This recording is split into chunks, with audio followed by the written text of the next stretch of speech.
next session, very appropriate as we're in Lisbon, a water-based city. And so it's the subject of this session. It's really about water in combination with humans and the effect of water on the way we organise ourselves, both in relation to water itself and I suppose the way in which water prompts certain sort of activities, trade and so on and so forth. And if one's thinking about a city where water has really played a fundamental role at many levels, it will be Amsterdam. Our speaker, Mirjana Milanovic, who's spoken at WAF actually in Amsterdam in the past, and we wanted to invite her back. She's an urban designer. She is involved in City of Amsterdam projects, and I'm looking very much forward to what she's got to say. Mirjana.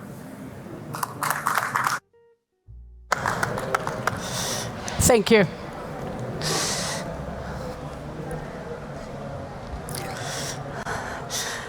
Good morning.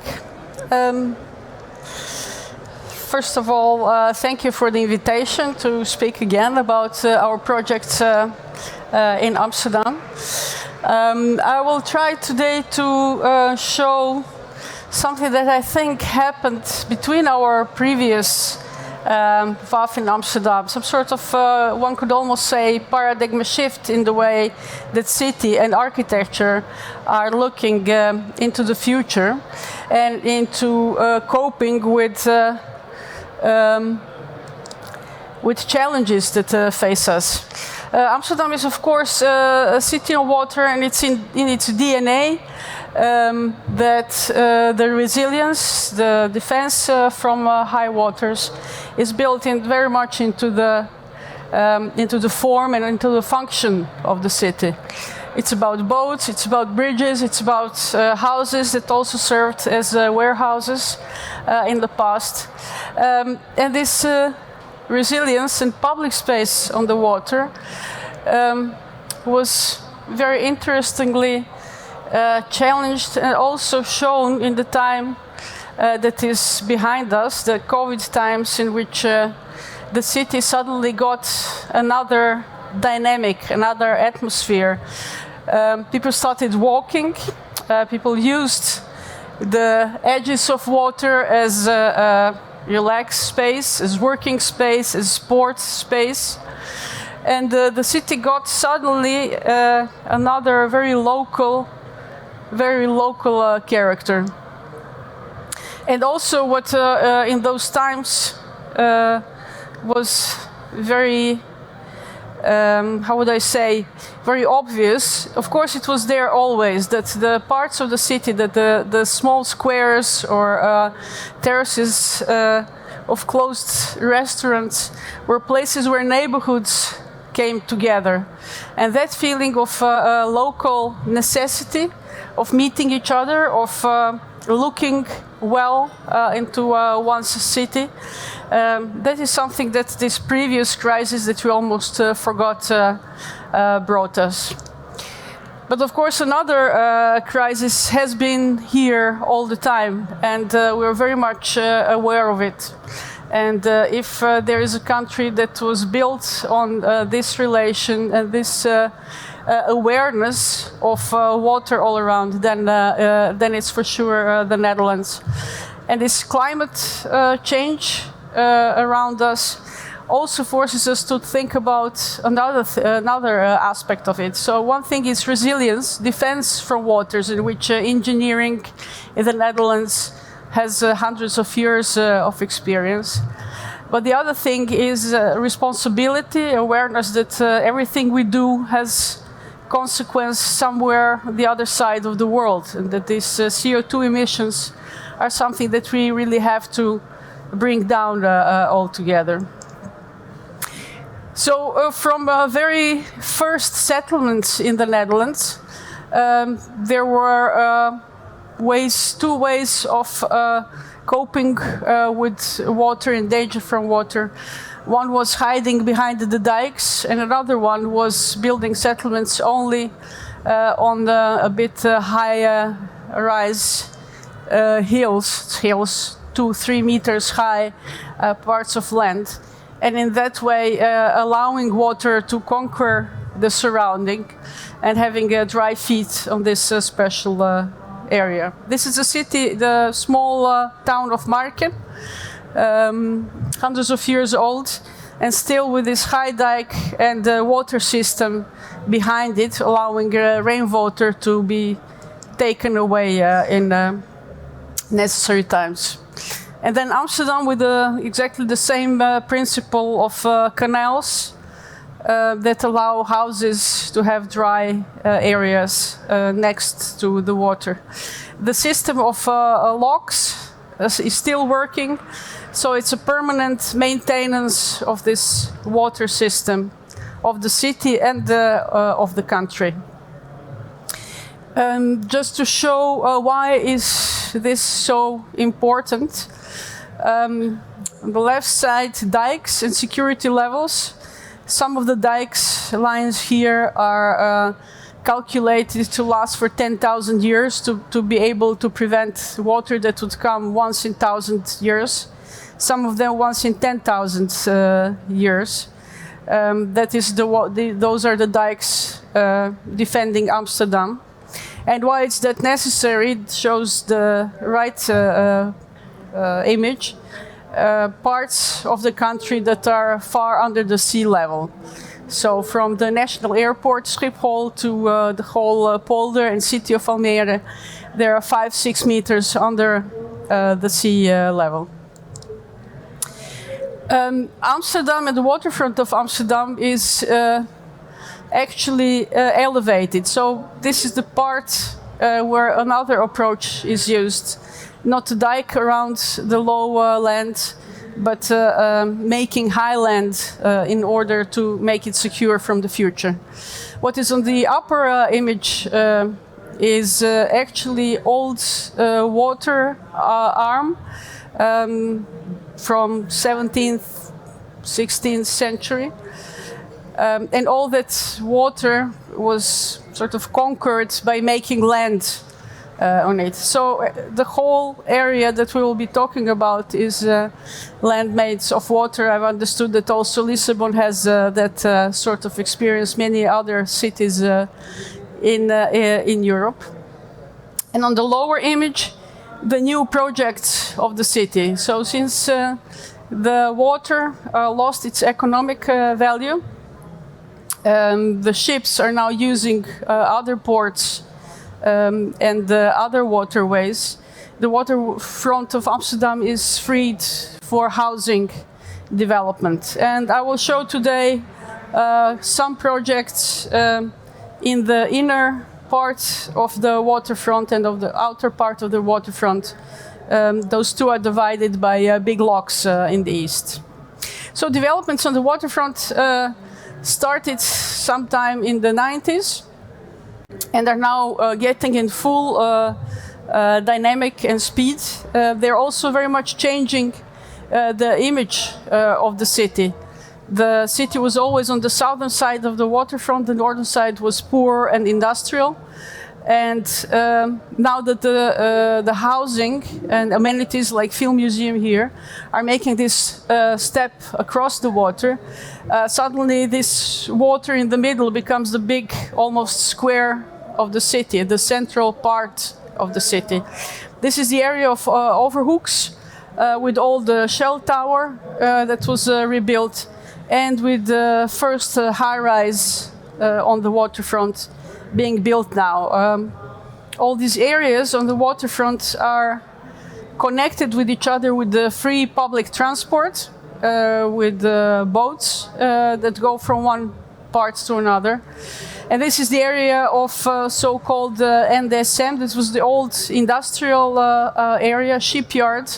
The old hall for the shipyard is still intact and is used as artists' colony.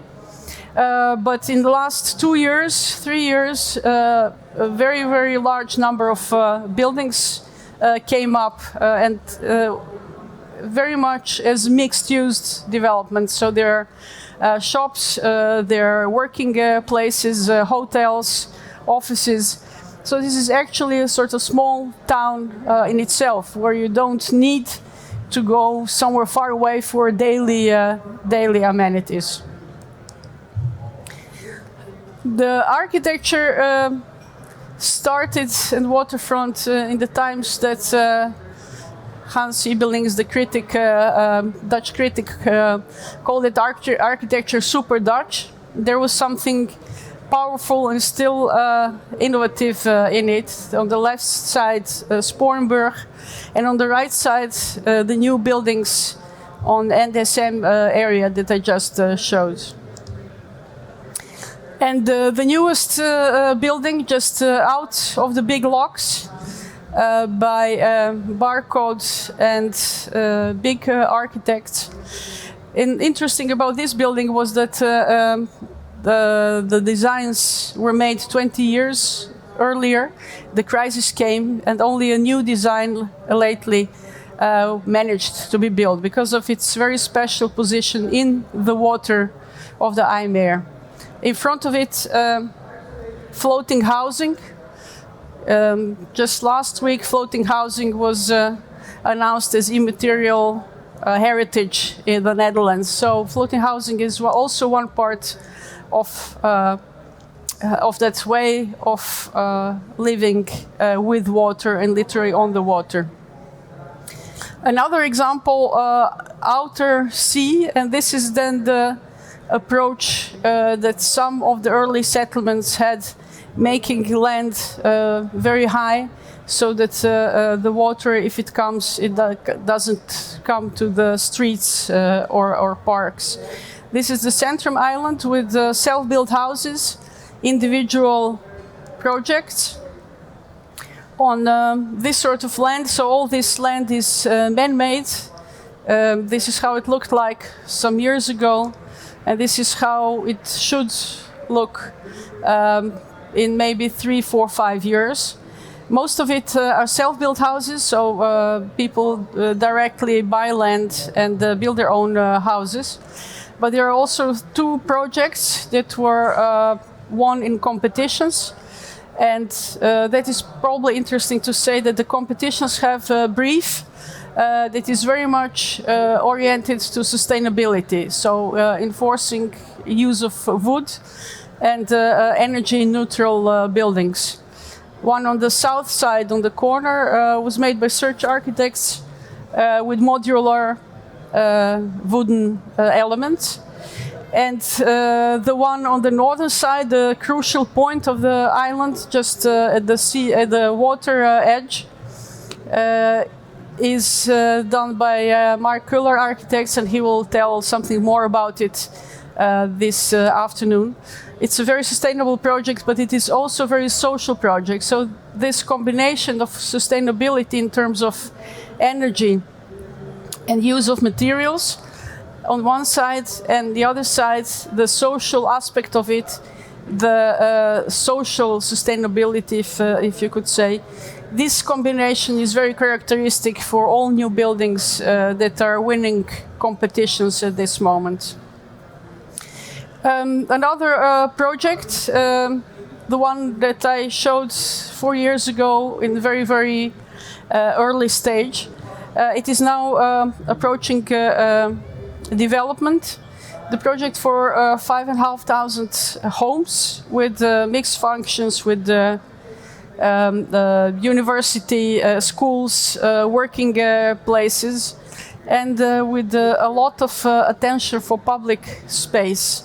Also a project where we have very low parking ratio and very high use of bicycles. So the boats will connect this area with our other areas on the waterfront, and there are also bicycle paths over the bridges. What is here interesting maybe to say is that first of all the land and water structure are made in around the island. There are dikes protecting it from the outer sea.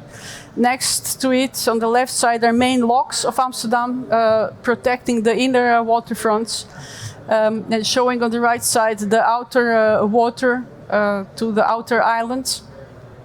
And in preparation of building of an area, making a first water system is how it works.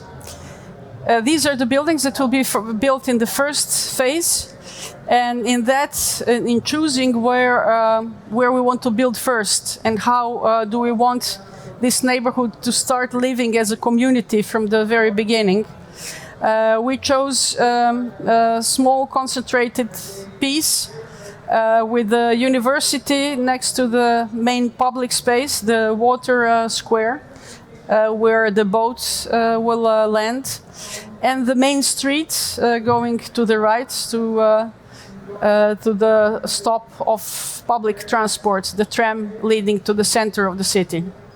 So the buildings that I will show now are all winners of competitions along the main street. They are all have very high transparent ground floors with public functions, and they all have very, very high level of sustainability. On the left side is the university building, where this necessity for a lot of solar panels actually determined the architecture. The facade is made of glass and special solar panels. And on the right side, a building that is completely energy neutral, with wooden elements on the facades and with beautiful garden inside. So this is also another theme that is very much present, the green and the water retention.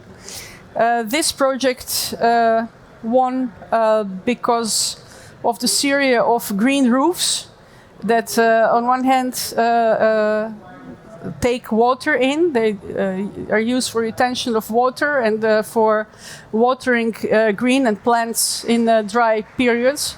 And it is also made not only as home for people, but also as home for plants and some animals that would use, and the gardens of this building and the water next to it. The building is located on the corner of the water system of the Sluisbuurt. Also, the material here is experimental concrete that is not used up to now, but it's supposed to be invaded by green so that the whole structure of the building will become in a couple of years completely green with moss and other things. Another project that concentrated on bicycle as the central element of the neighborhood. They actually used their ground floor for celebration of bicycle. There is a very large entrance with very low steps to the bicycle garage, and the whole area is just mixture of movement with bicycles, without bicycles, of people going to the supermarkets that will be here, and people sitting in cafe on the corner. So this liveliness of the ground floor is something we are very much looking for, and hoping that that would make from this main street a place where the community will come together. Another example of the same building about new materials. They look brick-like, but they're not brick. These are all hybrid materials. Some of it is plastic from the local company called Pretty Plastic that recycles plastic and makes out of it materials for building. So what we see now actually is that what some 20 years ago was very experimental development, a sort of temporary alternative enclave somewhere in Amsterdam North, with only wood used, with complete recycling of all water and materials, with community being built there around the working places and creative places.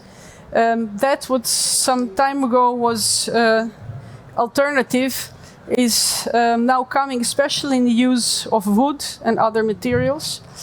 And we had the discussions some time ago in the Architecture Center about what sort of city will Amsterdam be in some years? How will this brick architecture be replaced by architecture of other materials? This is the first wooden building, also in Amsterdam North, where the most of these experiments are made. Even in the business district of Amsterdam, the south area, the new pavilion of an office, architect in C, called Circle, completely made out of reused materials of some other business building and of reusable materials. And then is this in this image behind is the 20 years old project of the same office, the high 100-meter high towers with housing and offices, and in front of that the community center with green reusable materials and completely energy neutral systems. Another project from the same area, NVRDV with their valley. 3 towers on a very specific place next to the football court, and on the other side the railway tracks. What is here interesting is that they made the whole system of public staircases leading to 4th floor, where a public platform is made. So this interaction of public space and the building, and in that sense incorporating buildings into the city life, is very interesting. This is also very much mixed-use building with not only offices but also an institute, shops, and neighborhood houses. Also, the greenery in this building, they're saying that there are more trees than apartments in this building. The well-known Dutch landscape architect Piet Oothoff made a whole system of green terraces that make of this building not only a habitat for people but also for plants and greenery, and in that sense also contributes to lowering the CO2 emissions.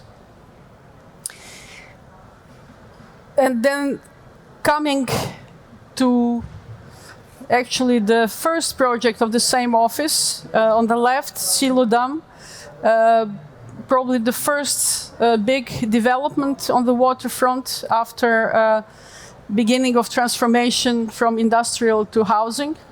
Silodam was radical and very outspoken at that time, and it is still a very interesting building.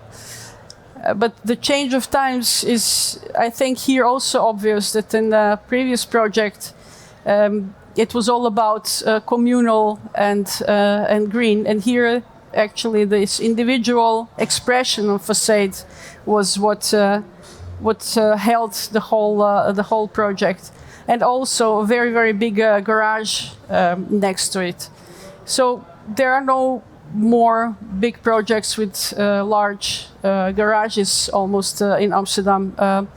The city is very much oriented to bicycles. It always was, but it's now becoming extremely dominant. And also the bicycle bridges over the water are a big wish of the city for a long time. On the right, another building designed 20 years ago, but only built a couple of years ago because of the crises in between, as a beginning point of the boat that goes to the other side of the water. And on the other side of the water, there are new neighborhoods at this moment being developed. Some of them, and that's also initiative of people living there, some of them with extreme sustainability ambitions in terms of energy and recycling. So all these things are actually making me think of two books I had seen lately. One is the book of a photographer that went around the world and photographed all the critical places of islands going under the water of big floods, in order to make us aware of the danger that the world is facing at this moment. So this awareness is something that more and more is actually dominating the public debate. And another thing is action. So how do we contribute? On one hand, the Netherlands has large experience of defense from water, and Dutch experts are going around the world helping other cities in that. But even more, what can we do in our city, in our country? So the Green Architecture Guide, the best green, actually sustainable buildings of Amsterdam, is the new edition of the Architecture Center of Amsterdam.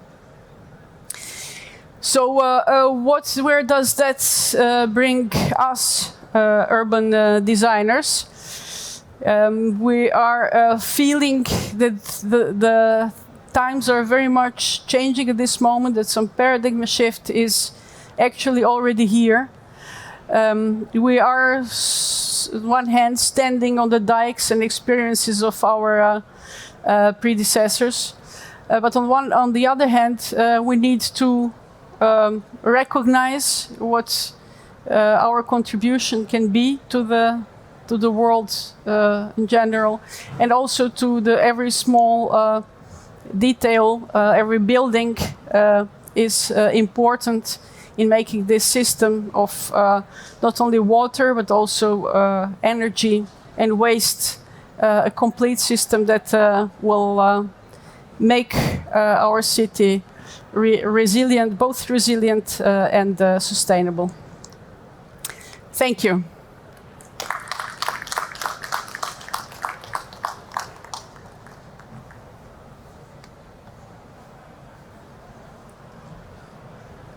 Well, Mirjana, that was a really fascinating run through a whole series of issues and developments and ideas. And it seems that, we were saying in the last session, sort of different attitudes to water, that an engineering attitude might be to resist incoming water, an architectural attitude might be to embrace and reuse. But I think Amsterdam has sort of done both over the centuries, hasn't it? On the one hand, it's created its dikes and its barriers, but on the other hand, it created canal systems which actually have taken in the water and has resulted in an extremely interesting sort of development attitude to water. Yeah. Well, I think what is especially interesting in Amsterdam is this fluid border between land and water. So what was water becomes land, and sometimes what was land is allowed to become water again, especially in out areas of big rivers. I think that especially the waterfront has very different attitudes.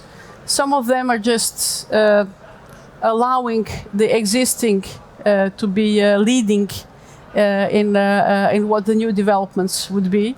And sometimes, like in Eiburg, this island that they've shown, got 6 meters height of land. And in that sense is actually sort of going further on traditional way of building from like 1,000 years ago, when the settlements were made on higher grounds. But I think I was here for the next previous session. In Amsterdam, not that much, but in the southern part of the Netherlands, there was a big project called Space for the River, where they exactly did that. Instead of making big dikes, they allowed large areas to be flown over in times of big waters, Rhine and Maas coming from the south. I wanted to ask whether you'd agree with this proposition. You talked about paradigm shift. And I was sharing a session yesterday where it was suggested that the 20th century approaches to many things, but including architecture and construction, were based on chemistry and physics. And the paradigm shift we're now possibly about to take is one that's based on biology. And I was thinking about that as I was looking at your images of the way in which sort of trees have invaded apartment buildings. And I'm wondering, as an urbanist, whether you're now thinking that actually sort of horticulture and tree planting are at height. Is that the new urbanism rather than, or as well as street scale and permeability? Yeah, those streets will also remain, so it's both, of course. It is interesting because we also have ecology is becoming very much part of requirements for new buildings. So every new building has to fulfill 30 points of homes for birds, homes for little animals, diversity of plants. There are types of plants. So it's interesting, but what is here sort of changing is that in Amsterdam you have this very strong beauty committee and the aesthetics of buildings, and buildings are rational and have special forms, and they're from brick and with big windows. And that is changing. Windows are becoming smaller. Brick is not anymore the material. And the greenery is just as much important part of the whole building, maybe not always on the facade, but especially on roofs. We have requirement in a Locks neighborhood that 30% of all roofs have to be green. And then really thick layer of land. And it's good for the heat, it's good for isolation, and it's good for water retention. So it's the whole system, it's not isolated anymore, different aspects, but it's how it works together. If somebody's done their 30 tick boxes, does that mean it's more likely that the beauty committee will think that it's good because it's kind of quite green?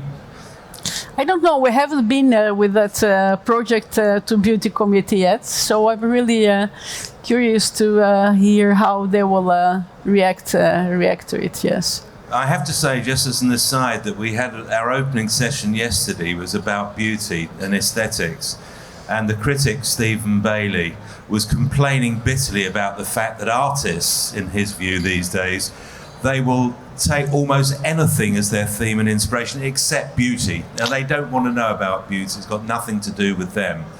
And his sort of view that artists should be involved with aesthetics reminded me of another critic, Barnett Newman. Unfortunately, I only remembered this morning because I should have used it on Stephen yesterday. Because Barnett Newman said, aesthetics are to artists what ornithology is to birds.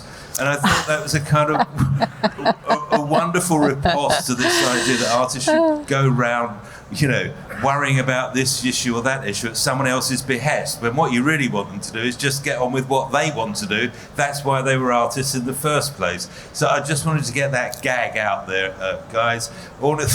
Aesthetics are to artists what ornithology is to birds. That's absolutely wonderful. Yeah. Now, back to Amsterdam.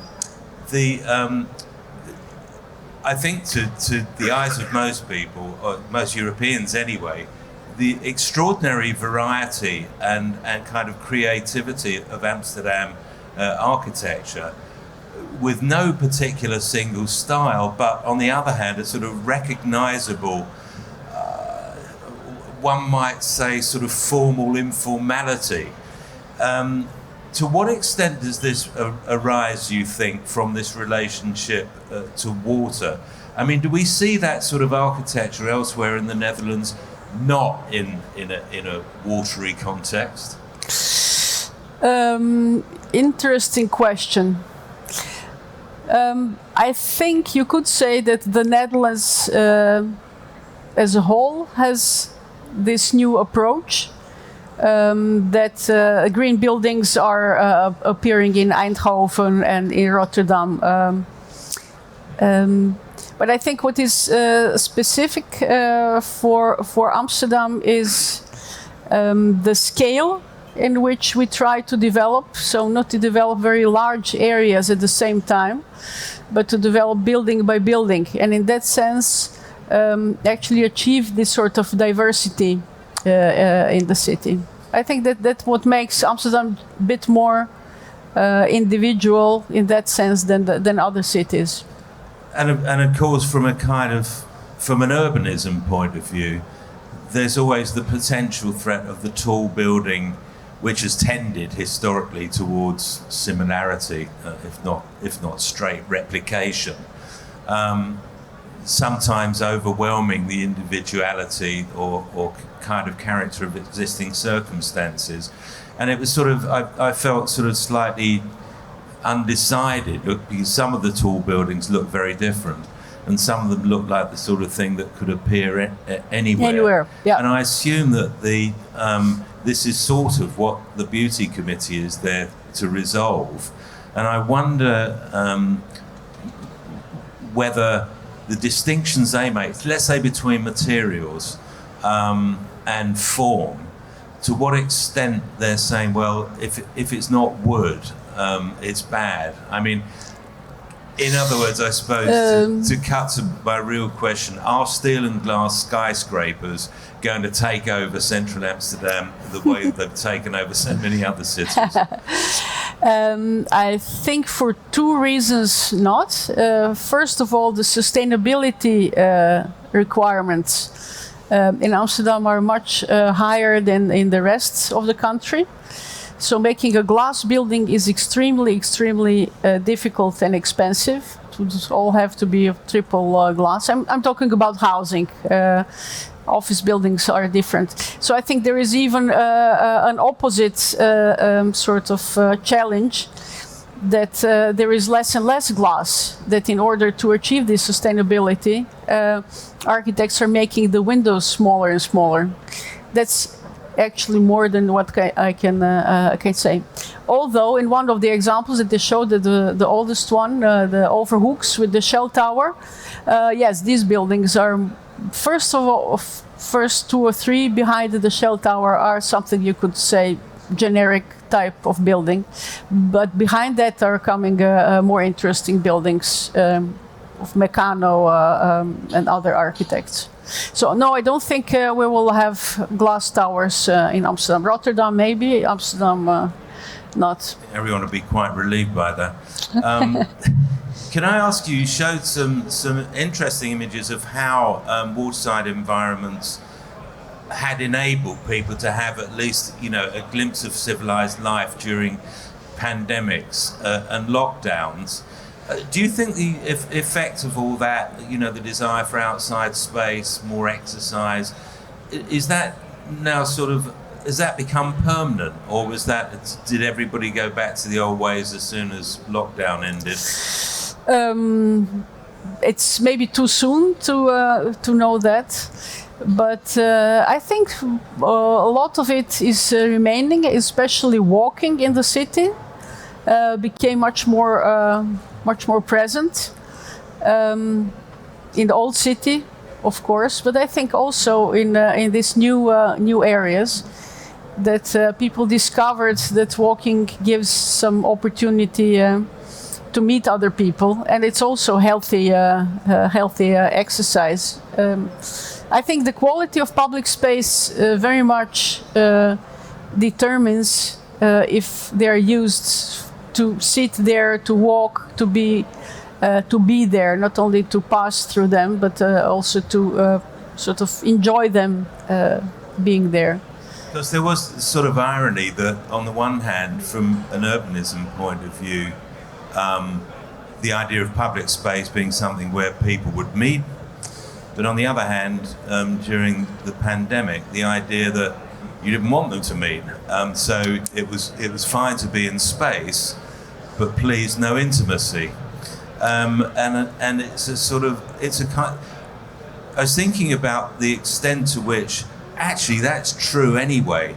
And unless you're engaged in a sort of group activity like watching a football match or going or being in church, that actually other forms of public space actually are really about containing, encouraging, and if they're well designed, being magnets for people. But it's not for them to be crowds unless, you know, it's a specific thing like a demonstration. And I wonder how you feel about, as an urbanist, about that sort of distinction between, you know, the individual life on the city street and the collective life of, you know, of the population of the neighborhood or the city itself. Yeah. I showed two images. One was of two people sitting on the edge of the water, and I walked every day at least 1 hour along the canal. And each time I saw people doing something different, they would just take the chair out and be there individually, but part of the whole. And that's in Amsterdam, especially the old city, but also in new areas we do that. The sort of margin between the private and public, that between your house and the street there is some 1.5 meters of in-between space that can be very well used for this sort of things. And that worked fantastic in times of COVID, that people could sit outside, two of them, but then being part of the area. But the other image that they showed from Amstelveld, that was an interesting time, and it was almost some sort of rebellion of people coming together because they wanted to be there together. And that was the neighborhood that was not watching football or tourists coming for something, but you could take coffee from the sort of table in front of the restaurant, and people gather there every evening, the whole neighborhood around it. So those were two, for me, very interesting ways how people reacted to COVID restrictions and times. Very nice note on which to end. Mirjana Milanovic, thank you very much indeed. Thank you very much.